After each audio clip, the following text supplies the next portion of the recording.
Hello friends, संस्कार classes के online platform पे आपका एक बार फिर से स्वागत है। दोस्तों, प्रीवियस लेक्चर में हमने पढ़ा था अनुसूचियों के बारे में और अनुसूचियों से संबंधित जितने भी एस्पेक्ट हैं उनके बारे में हमने चर्चा की थी।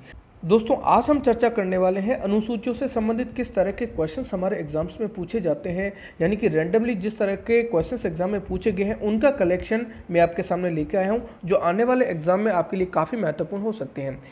तो दोस्तों, शुरुआत करते हैं इस सीरीज़ की पहले क्वेश्चन के साथ में।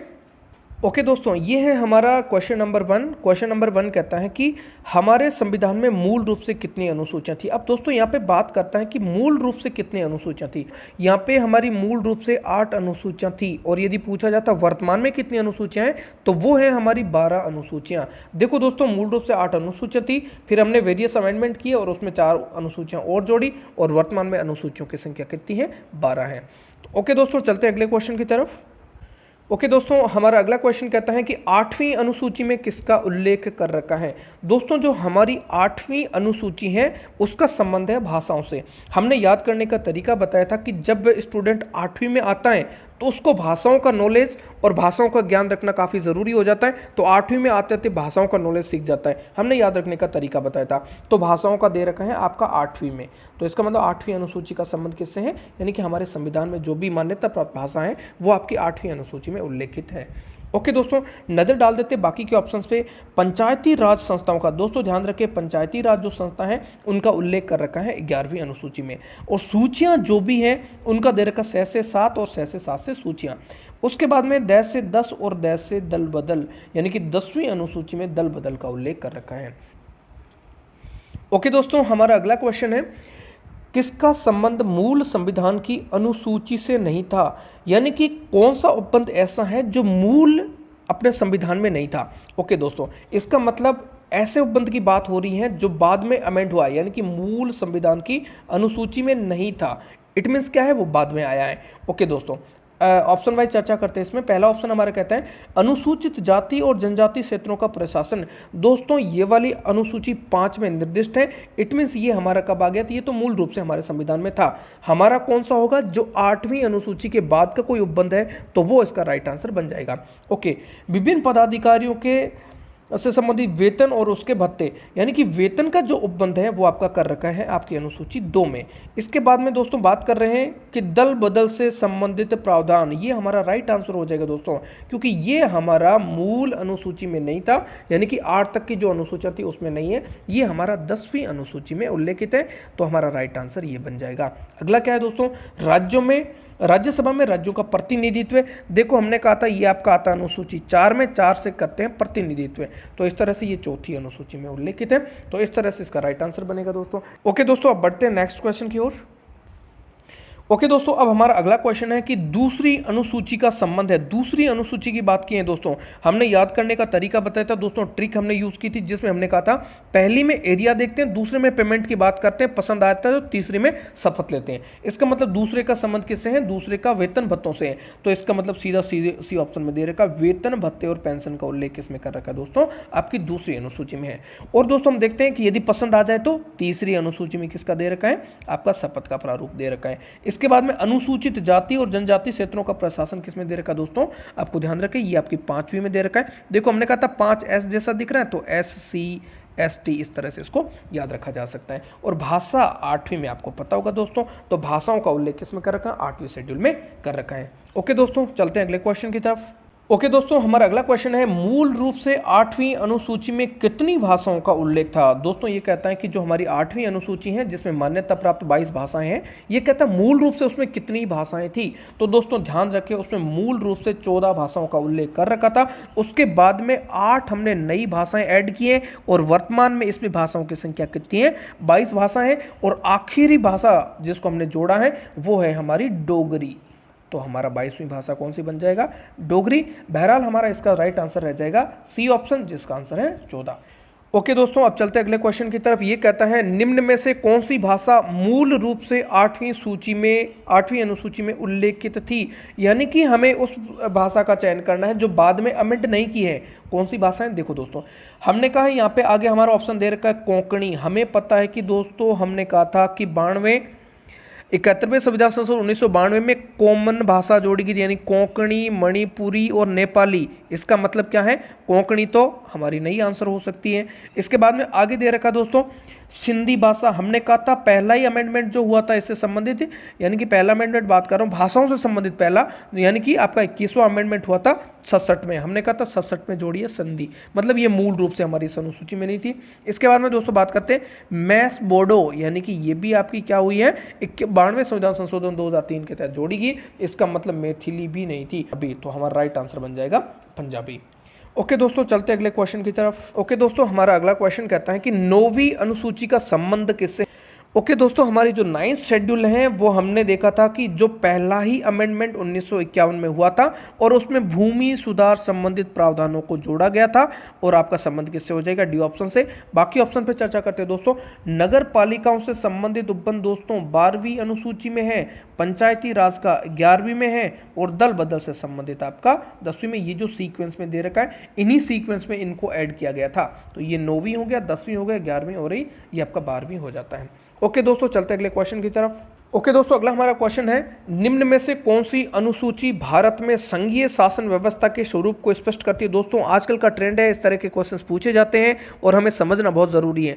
देखो दोस्तों, इसमें कहा गया संघीय शासन व्यवस्था का मतलब है कि जिसमें शक्तियों का बंटवारा हो राज्य और केंद्र के बीच में, यानी कि शक्तियों का बंटवारा डिवीजन ऑफ द पावर किसके थ्रू होता है? आपका संघ सूची, राज्य सूची और संवर्ती सूची के थ्रू, जिसमें आपको शक्तियों का बंटवारा होता है। इसे ही हम कहते हैं संघीय शासन व्यवस्था। इसका मतलब सूचियों वाला, तो सूचियां किसमें दे? 6 से 7 और 6 से सूचियां। इसका मतलब 7वीं अनुसूची की यहाँ पे बात हो रही है। आपको पता होगा दोस्तों, दूसरी अनुसूची है वो आपकी वेतन भत्तों से है, 5वीं SC ST से संबंधित है और 9वीं भूमि सुधार अधिनियम से संबंधित है। ओके दोस्तों, चलते अगले क्वेश्चन की तरफ। ओके दोस्तों, ये हमारा क्वेश्चन है कि 5वीं अनुसूची में किस राज्य के जनजातीय क्षेत्रों का उल्लेख नहीं है? यानी कि दोस्तों हमारे 5वीं जो अनुसूची है उसमें SC ST यानी कि अनुसूचित जाति और जनजाति के क्षेत्रों का प्रशासन और नियंत्रण इसमें दे रखा है। लेकिन हमने बताया था कि कुछ ऐसे राज्य हैं जिनके अनुसूचित जनजाति यानी कि जो जनजातीय क्षेत्रों का उल्लेख वहाँ पे नहीं दे रखा है। हमने याद करने की ट्रिक बताई थी दोस्तों, और वो ट्रिक है हमारी अम्मे मित्री। वो ट्रिक थी हमारी अम्मे मित्री। अम्मे मित्री का क्या मतलब हो गया? आसाम, मेघालय, मिजोरम और त्रिपुरा जो राज्य हैं उनका उल्लेख वहाँ पे नहीं है, तो इसका मतलब उनको एक अलग से शेड्यूल बना रखी है, यानी कि 6 शेड्यूल में इनका उल्लेख कर रखा है। तो अभी यहाँ पे हमारा कौन सा ऑप्शन राइट हो जाएगा? देखो, आसाम और उसके बाद में त्रिपुरा, मिजोरम, यानी कि हमारा आंसर बन जाएगा उपयुक्त सभी।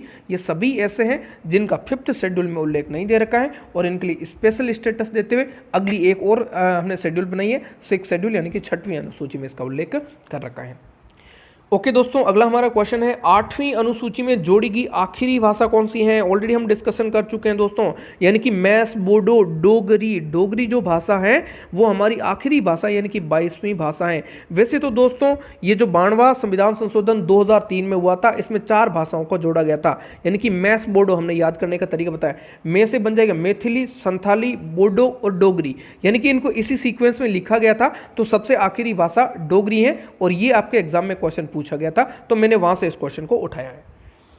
ओके दोस्तों, बाकी की बात करें 67 में सिंधी जुड़ी थी, फिर कोमने यानी कि कोंकणी होगी, मणिपुरी होगी और आपकी नेपाली होगी, इनको बाद में जोड़ा गया था। मेसेस ये संथाली आपकी 92वें संविधान संशोधन में जोड़ी गई थी। ओके दोस्तों, चलते हैं अगले क्वेश्चन की तरफ। ओके दोस्तों, किस अनुसूची का संबंध दल बदल से संबंधित है? देश से 10 और देश से दल बदल। दोस्तों इतना याद रखेंगे तो दल बदल का 10 से संबंधित है, यानी कि हमारी 10वीं अनुसूची का संबंध है। इसके बाद में 8वीं का पता होगा दोस्तों भाषा है, 9वीं का आपका कृषि से संबंधित भूमि सुधार अधिनियम से संबंधित है और उसके बाद में 12वीं का संबंध नगर पालिका से संबंधित है। ओके दोस्तों, चलते अगले क्वेश्चन की तरफ। ओके दोस्तों, अब हमारा अगला क्वेश्चन है 11वीं अनुसूची कौन से संविधान संशोधन के तहत जोड़ी गई थी? दोस्तों बहुत ही इंपॉर्टेंट क्वेश्चन है। हमें पता होगा दोस्तों हमारा पहला अमेंडमेंट किया गया था 1951 में और उसमें जोड़ी गई थी हमारी पहली अनुसूची। उसके बाद में दोस्तों 52वां संविधान संशोधन, देखो 51 और 1 आप ऐड करो कितना बन जाएगा? 52, यानी कि 52वां संविधान संशोधन हुआ था और ये आपका हुआ था 85 में। उसके बाद में दोस्तों 73वां संविधान संशोधन और 74वां संविधान संशोधन ये आपके दोनों हुए थे 1992 में और इस प्रावधानों को लागू कर दिया गया था 1993 3 में। तो इस बात का दोस्तों ध्यान रखेंगे 73वां संविधान संशोधन कब हुआ था, आपका हुआ था 11वीं अनुसूची के रूप में, जो कि जोड़ा गया था और उसमें पंचायती राज व्यवस्था को संवैधानिकता प्रदान की गई थी और इसमें नगर पालिका को संवैधानिकता प्रदान की गई थी। तो 11वीं अनुसूची आपके 73वें संविधान संशोधन 1992 के तहत जोड़ी गई थी। ओके दोस्तों, चलते अगले क्वेश्चन की तरफ। ओके दोस्तों, अगला हमारा क्वेश्चन है 11वीं अनुसूची में पंचायतों को कार्य करने के लिए कितने विषय प्रदान किए गए। दोस्तों ध्यान रखें, बहुत ही इंपॉर्टेंट क्वेश्चन है, ध्यान रखें। 11वीं अनुसूची में हमारी पंचायतों को काम करने के लिए 29 सब्जेक्ट दे रखे हैं, ये बहुत बार एग्जाम में पूछा गया है। और नगर पालिका को दोस्तों कितने सब्जेक्ट दे रखे हैं, उसको याद करने का तरीका एक एक निकाल दो, यानी कि 2 में से 1 गया, पीछे कितना रह जाएगा 1, 9 में से 1 गया, पीछे कितना रह जाएगा 8, यानी कि जो 18 सब्जेक्ट हैं वो तो आपके किस में दे रखे, 12वीं शेड्यूल नगर पालिका को दे रखे, और जो 29 सब्जेक्ट हैं वो आपको पंचायती राज को दे रखे, 11वीं शेड्यूल में उल्लेखित है। ओके दोस्तों, चलते अगले क्वेश्चन की तरफ। ओके दोस्तों, ये हमारा क्वेश्चन कहता है कि तीसरी अनुसूची में किस पदाधिकारी की शपथ का उल्लेख नहीं है। दोस्तों जब हमने शेड्यूल से रिगार्डिंग जब हमने टॉपिक पढ़ा था उसमें हमने बिल्कुल कॉन्सेप्ट को जाना था किस तरह से 3rd शेड्यूल में सभी पदाधिकारियों की शपथ का उल्लेख है। लेकिन दोस्तों ध्यान रखें, कुछ ऐसे पदाधिकारी हैं जहां वहां पे उनका उल्लेख नहीं मिलता है। और दोस्तों देखो यहाँ पे बहुत ही अच्छा और कंफ्यूजिंग क्वेश्चन है। देखो राज्यों के मंत्री, ध्यान रखें दोस्तों, जो भी राज्यों के मंत्री हैं, संघ के मंत्री हैं, उनकी वहां पे शपथ का उल्लेख कर रखा है। उसके बाद में यहां से फिर स्टूडेंट कंफ्यूज होता है कि संसद के चुनावों के प्रत्याशी का, यानी कि जो भी संसद के जो उम्मीदवार होते हैं वो भी शपथ लेते हैं, जब भी चुनाव में अपना फॉर्म भरते हैं तो वहां पे भी शपथ का एक प्रारूप होता है। इट मीन जो भी प्रत्याशी होते हैं, उम्मीदवार होते हैं, वो भी शपथ का प्रारूप तीसरी शेड्यूल बताती है। इसके बाद में बात करते हैं दोस्तों, ध्यान रखें, राष्ट्रपति, उपराष्ट्रपति और राज्यपाल, इनकी शपथ का उल्लेख तीसरी शेड्यूल में नहीं है। राष्ट्रपति का कर रखा है से आपकी आर्टिकल 60 में, और उसके बाद में उपराष्ट्रपति का कर रहा है 69 में, और इनमें से एक एक निकाल लो, मतलब 6 में से 1 गए, पीछे बच गए 5, और 9 में से 1 गए, पीछे बच गए 8, यानी कि राज्यपाल का आर्टिकल 158 में उल्लेख कर रखा है। ओके दोस्तों, इसका मतलब हमारा आंसर रह जाएगा राष्ट्रपति का। तो दोस्तों यहाँ पे कंफ्यूजन होने के चांसेस हैं, काफ़ी स्टूडेंट उपयोग सभी कर सकते कि प्रत्याशी हो सकता नहीं लेते होंगे, या फिर राज्यों का नहीं दे रखा हो, केवल केंद्र का दे रखा होगा। नहीं दोस्तों, सभी के यहाँ पे शपथ का उल्लेख कर रखा है, लेकिन राष्ट्रपति, उपराष्ट्रपति और राज्यपाल के शपथ का उल्लेख नहीं कर रखा है। ओके दोस्तों, अब हमारा अगला क्वेश्चन है, राज्यसभा में राज्यों व केंद्र शासित प्रदेशों का प्रतिनिधित्व किस आधार पर किया जाता है। जैसे कि दोस्तों हमने उसमें देखा था कि जो अमेरिका का जो अपर हाउस सीनेट होता है उसमें प्रत्येक राज्य से 2 सदस्य आते हैं, उसमें जनसंख्या मैटर नहीं करती, एरिया से आते हैं, प्रत्येक राज्य से 2 सदस्य आने हैं। वहीं पे भारत में राज्यों की जनसंख्या के अनुसार सदस्यों का प्रतिनिधित्व होता है, यानी कि हमने जो दिया है वो जनसंख्या के आधार पर दिया है, और जनसंख्या का जो आधार वर्ष हमने माना है वो है 1971 की जनसंख्या। इस बात का दोस्तों ध्यान रखेंगे। ओके दोस्तों, अगला क्वेश्चन देखते हैं। अगला हमारा क्वेश्चन है दोस्तों कि निम्न में से कौन सा सुमेलित नहीं, जो हमारा सुमेलित नहीं है, जो मिसमैच है, हमें उसको आउट करना है। ओके दोस्तों, पहली अनुसूची का आपको दोस्तों पता होगा संघ और उसके राज्य क्षेत्र से संबंध है। 8वीं अनुसूची का भाषाओं से संबंधित है, तो कहता है संविधान मान्यता प्राप्त भाषा, ये भी सही है। 11वीं अनुसूची का संबंध हमारा दोस्तों पंचायती राज से है, न कि नगर पालिका से, और 12वीं अनुसूची का संबंध नगर पालिका से है, तो ये हमारा क्या बन जाएगा, राइट आंसर बन जाएगा। अगला क्या है, 9वीं अनुसूची का संबंध किससे है, भूमि सुधार अधिनियम से संबंधित है, तो ये बिल्कुल मैच है, और ये वाला जो सी ऑप्शन है वो हमारा मिसमैच है। ओके दोस्तों, चलते अगले क्वेश्चन की तरफ। ओके दोस्तों, ये हमारी आज की सीरीज का आखिरी क्वेश्चन है, किस तरह से ठीक करते हैं इसको देखो, यानी कि सही युग्म का मिलान कीजिएगा, यानी कि जो हमारे जनरली एग्जाम में क्वेश्चन पूछे जाते हैं मैच दी फॉलोइंग्स वाले में, या फिर सही युग्म का चुनाव कीजिएगा। इस तरह के क्वेश्चन आते हैं एग्जाम में। पहली अनुसूची का संबंध किससे दोस्तों, आपको पता होगा संघ और उसके राज्य क्षेत्र से संबंधित है, इसका मतलब इसका हो जाएगा आपका 3rd। 8वीं अनुसूची का संबंध हमें पता है कि वो भाषाओं से संबंधित है।